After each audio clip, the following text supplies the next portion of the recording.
Morning everyone. Satyendra digital learning class में आप सबों का स्वागत है।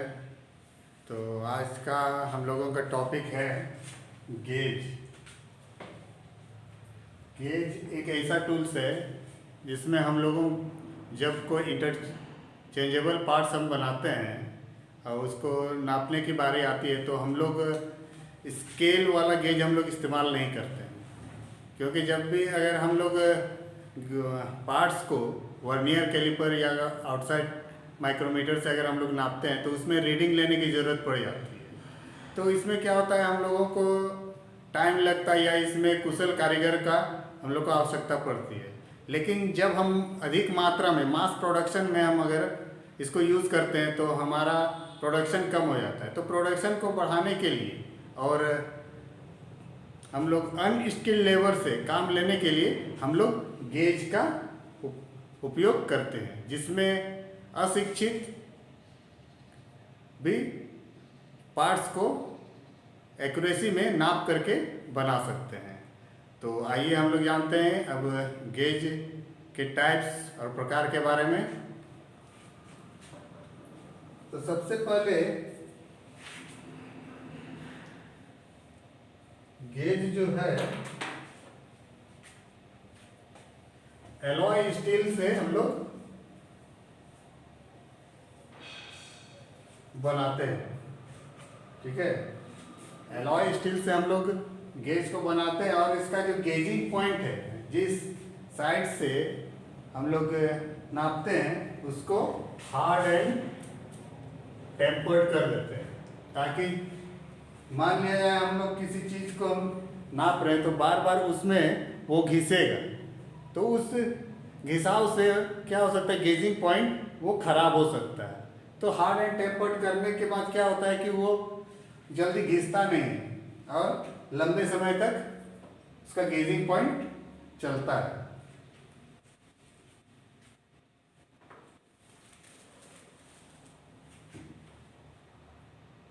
अब जैसे जो गेज है तो पहला जो होता है हमारा वर्कशॉप गेज।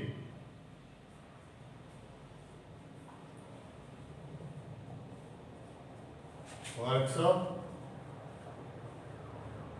गेज, इसको हम लोग वर्कशॉप में प्रयोग करते हैं। इसके बाद दूसरा होता है इंस्पेक्शन।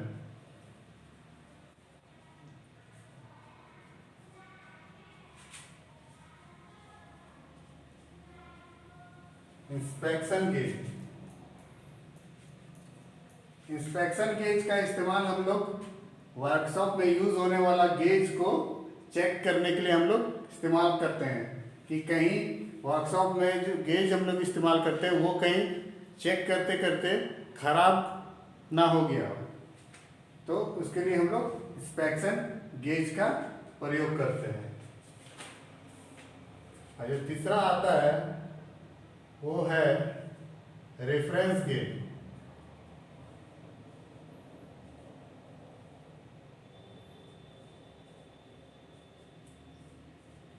रेफरेंस गेज, ठीक है।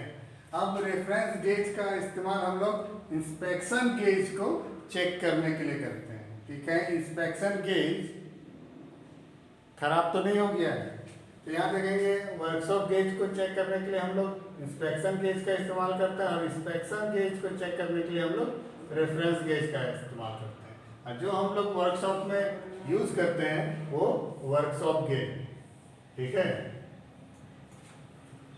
तो अब हम लोग टाइप्स के बारे में जानेंगे कि वर्कशॉप गेज कितने प्रकार के होते हैं जिसको हम लोग वर्कशॉप में यूज करते हैं। तो पहला जो है वो है रेडियस गेज।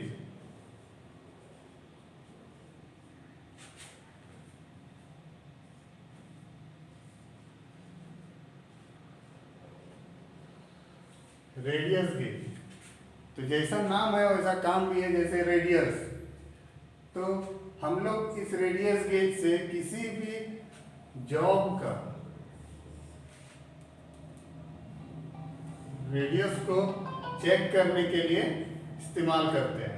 ठीक है, किसी पार्ट्स में अगर रेडियस है तो उस रेडियस को चेक करने के लिए हम लोग रेडियस गेज का इस्तेमाल करते हैं। अब रेडियस गेज जो है एक ब्लेड के आकार में होता है।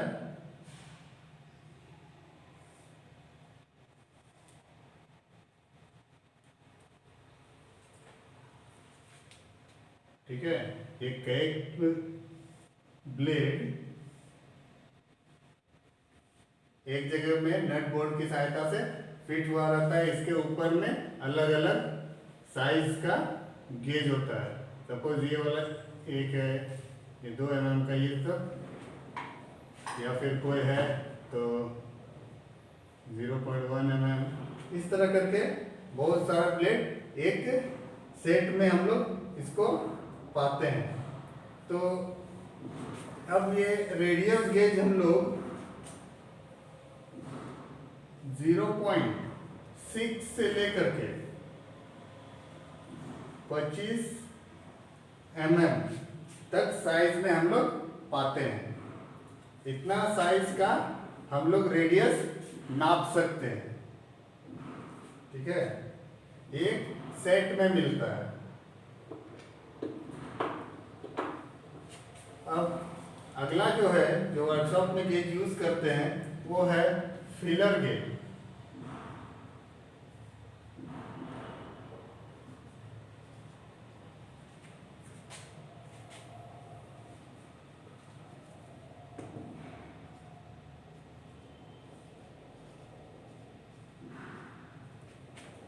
Filler gauge. अब फिलर गेज हम लोग कहाँ यूज करते हैं? मान लिया जाए कोई फिटिंग पार्ट्स है जहाँ पर मशीन को फिट करना होता है, तो दोनों पार्ट्स के बीच में गैप को चेक करने के लिए हम लोग फिलर गेज का इस्तेमाल करते हैं। या फिर वर्कशॉप में जॉब बनाने के टाइम फिटिंग जॉब में बीच में कितना गैप है उसको चेक करने के लिए हम लोग फिलर गेज का इस्तेमाल करते हैं। ये भी एक सेट में मिलता है। इसमें भी काफी सारे ब्लेड सेट होता है। ठीक है, इस तरह का कई ब्लेड होता है, इसको हम लोग सेट में पाते हैं। तो ये जब भी हम कोई जॉब बनाते हैं, कोई फिटिंग जॉब हम लोग बना रहे हैं,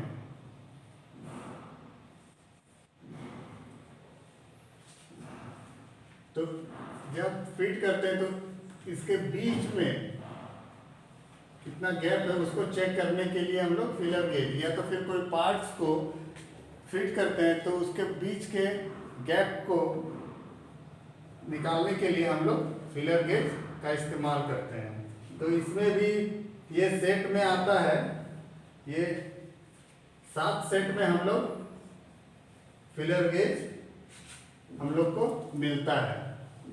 ठीक है, और हर एक सेट में 1 से 7 तक मिलता है। तो हर एक सेट में अलग अलग मोटाई में जो ब्लेड होता है वो रहती है। सपोज जो एक सेट है उसमें होता है 0.03, 0.04, 0.05, 0.06, 0.07,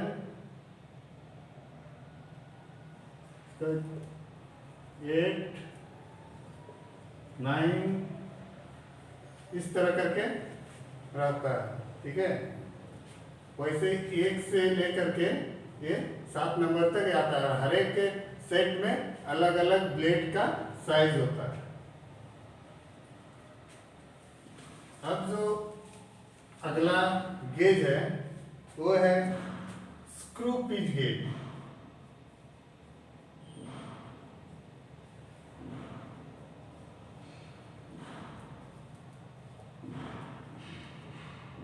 स्क्रू पिच गेज इसका इस्तेमाल हम लोग जब किसी सिलेंड्रिकल रड में थ्रेड काटते हैं तो उस थ्रेड को नापने के लिए हम लोग स्क्रू पिच गेज का हम लोग इस्तेमाल करते हैं। तो यहाँ पर हम लोग चेक करते हैं कि एक दांत से दूसरा दांत का दूरी सही है या नहीं। जैसे लेथ में हम लोग थ्रेड काटते हैं तो उसमें हम लोग चेक करने के लिए हम लोग इसका इस्तेमाल करते हैं। तो यहाँ पर आप लोग देख सकते हैं, ये जो है ये स्क्रू पिच गेज है, ठीक है, ये सेट में है, लोग देख सकते हैं। यहाँ पर अलग अलग साइज का है। तो इस तरह इसमें 4 सेट है, जैसे अलग अलग में अलग अलग साइज का हम लोग दांत चेक कर सकते हैं। और प्रत्येक एक ब्लेड में इसमें इसका साइज दिया हुआ है, ठीक है। यहाँ देखिए ये 28 का है, ठीक है। तो इस तरह हम लोग हर एक पिच को हम लोग नाप सकते हैं।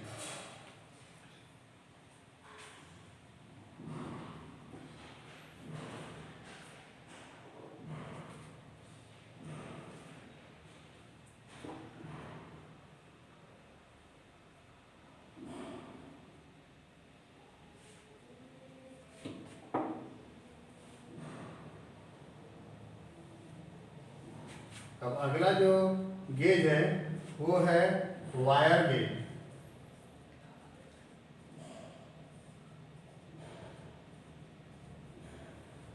वायर गेज, तो अब यहाँ पर जैसे नाम है, सेम उसी प्रकार इसका काम भी है।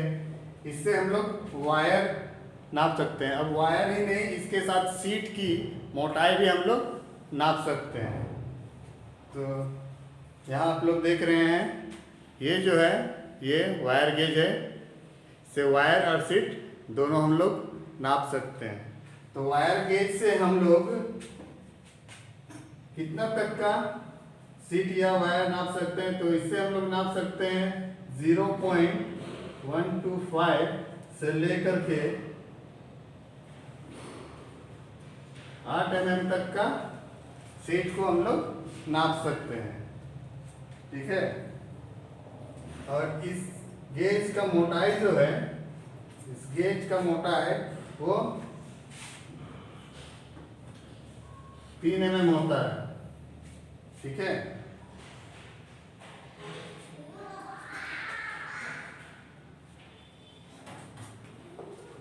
और इसमें हम लोग देख सकते हैं कि हर एक खांचा के सामने यहाँ नंबर लिखा हुआ है। तो इसके अनुसार हम लोग सीट का या वायर का रीडिंग ले सकते हैं कि कौन सा वायर या सीट कितना मोटा है। तो आज के लिए इतना ही। नेक्स्ट क्लास में कुछ और गेज लेके आएंगे। तब तक के लिए धन्यवाद।